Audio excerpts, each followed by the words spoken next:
तो मैं समझता हूं इस देश के अंदर हमें आइडियल मानना चाहिए भगवान राम को, भगवान कृष्ण को, हनुमान को, शिव को, गौतम कणाद, जैमिनी, पाणिनि, पतंजलि को, भगवान बुद्ध को, महावीर को, और अपने पूर्वजों को आदर्श मान करके उन पूर्वजों की तरह हमें पुरुषार्थ करके ना वो प्रतिभान गढ़ करके देश के लिए योगदान देना चाहिए। और मैं उसको दे रहा हूं और ये कह रहा हूं कि मैं एक सन्यासी होकर के जिसको कुछ नहीं चाहिए वो इतना कर रहा हूं, तो भाई आपके तो बाल बच्चे भी, आने वाली पीढ़ियां भी है, आप कुछ करोगे तो आपके कुलवंश का गौरव बढ़ेगा, आपका यश बढ़ेगा।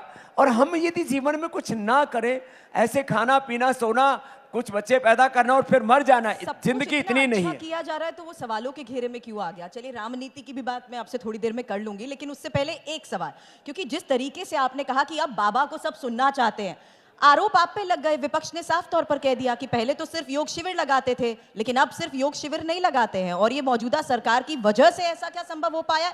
ऐसा सवाल उठ जाता है। अजय बताओ सुरभि जी, आप पत्रकार लोग बड़े खोजी होते हो, हमने कोई 1 रुपए का फायदा इस सत्ता से लिया हो?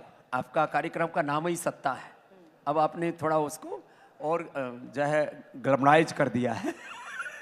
सत्ता से हमने 1 रुपए का फायदा नहीं लिया, न पद्मश्री, न पद्म भूषण, न पद्म विभूषण, न भारत रत्न। मैं क्योंकि मानता हूं जो भारत में पैदा हुआ हर एक देश की मिट्टी का यहां पर जो पैदा वो भारत रत्न है, जन्म से हम भारत रत्न है।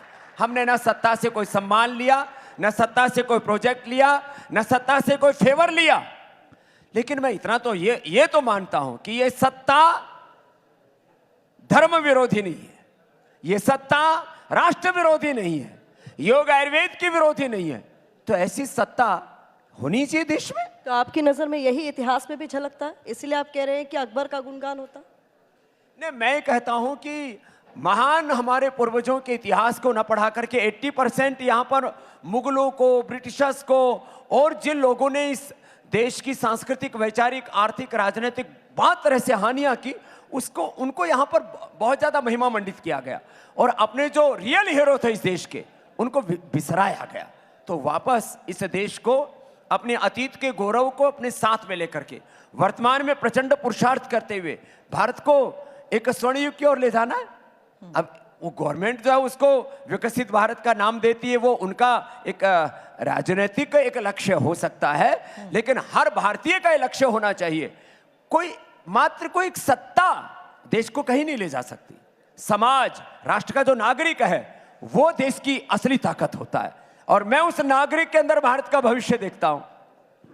चलिए, सत्ता की सरगर्मी के बीच किस तरीके से विपक्ष को और नेताओं को योग करना चाहिए अपना स्ट्रेस कम करने के लिए, उस पर भी बात करूंगी। लेकिन उससे पहले राम मंदिर आप भी गए, कैसा लगा आपको? 550 साल बाद राम लौट आए हैं, अब राम राज्य कैसा लगा? देखिए, राम मंदिर में प्राण प्रतिष्ठा वह भारत की एक सांस्कृतिक, धार्मिक, आध्यात्मिक आजादी का एक महापर्व था। और राम मंदिर में प्राण प्रतिष्ठा के बाद ये जो राष्ट्र मंदिर का निर्माण है, व्यक्ति निर्माण से, क्षेत्र निर्माण से, समाज निर्माण से राष्ट्र निर्माण, एक नए युग के निर्माण की ओर हम आगे बढ़ते हैं। भारत की यात्रा जो है वो एक व्यक्ति, किसी एक समाज, एक राजनीतिक सीमाओं में नहीं बनती है। हम तो किण्वंतो विश्व मारियम के और वसुधैव कुटुंबकम के उपासक हैं। इसलिए भारत कभी सीमाओं में नहीं सिमटता, और यदि आप अखंड भारत को देखते हैं या आर्यवर्त को देखते हैं तो वो तो पूरे विश्व का नेतृत्व करने वाला भारत है। एतद् देश प्रसूत से सका सादग्र जन्मनः स्वम स्वम चरित्रम शिक्षरम पृथिव्याम सर्वमानवा। तो मैंने राम मंदिर में प्राण प्रतिष्ठा के उस अवसर पर सौभाग्य था, मैं वहीं सामने था, भगवान का जो मंदिर का जो मुख्य द्वार है उसके सामने बैठे हुए थे हम, पूज्य मुरारी बापू और हमारे सभी महान संत।